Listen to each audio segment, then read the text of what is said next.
hospitality, your leadership, and your tireless efforts in the preparation of this COP.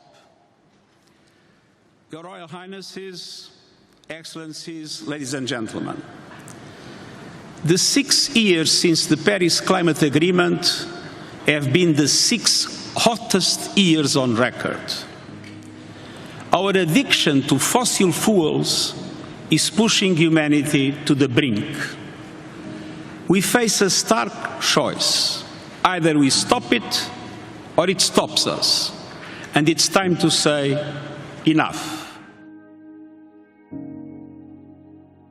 Est-ce qu'il y a des menaces? Alors la réponse est oui, sauf que pour le moment on voit la partie sympathique de la menace.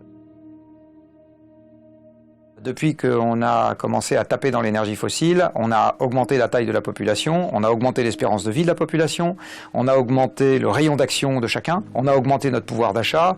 Bref, pour le moment, en première approximation, c'est que du bonheur.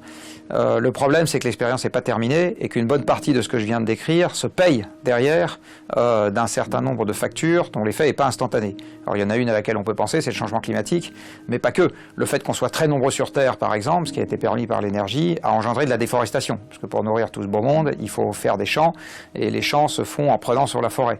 On a commencé à taper tellement dans les stocks de poissons qu'une partie des stocks de poissons a diminué, etc. Donc il y a un certain nombre de choses qu'on a mises en mouvement aujourd'hui et dont les effets désagréables ont commencé à arriver et vont augmenter avec le temps.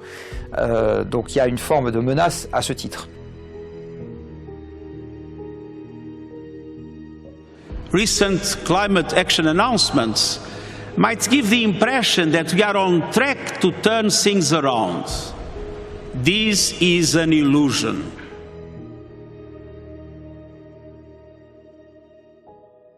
Si la question est-ce que c'est déjà trop tard pour qu'il y ait des effets dramatiques sur la biodiversité, sur les espèces, sur les gens, etc. Oui, il est déjà trop tard. Ces effets vont avoir lieu, c'est certain. Mais après, il y a différentes manières de dire trop tard. On se dit, il y a un gros problème, mais jusqu'où est-ce qu'on veut que le gros problème devienne une tragédie sans précédent dans l'histoire ? Si on attend des conséquences vivables pour l'humanité et la plupart des espèces animales, c'est vraiment maintenant, mais c'est maintenant en force, quoi. C'est-à-dire, c'est pas simplement de dire à partir de maintenant, on va croître moins vite dans nos émissions de carbone. Non, c'est pas ça. C'est on décroît à partir de maintenant. Donc oui, c'est sûr que si on veut limiter la casse, faut aller très vite. Ça en prend pas du tout le chemin.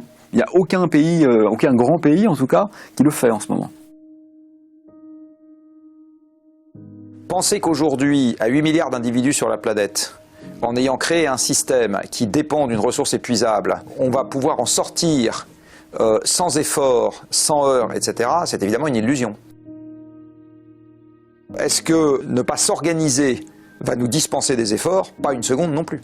Pas une seconde. Est-ce que la population s'en rend compte? Probablement plus qu'on ne le pense, de façon un peu diffuse. Est-ce qu'elle s'en rend suffisamment compte et est-ce que c'est suffisamment haut dans ses priorités pour qu'elle accepte d'arrêter de vivre vite quelque part, c'est-à-dire de profiter de tout tant qu'on en a et on verra ensuite pour plus tard? Ça, c'est pas complètement certain.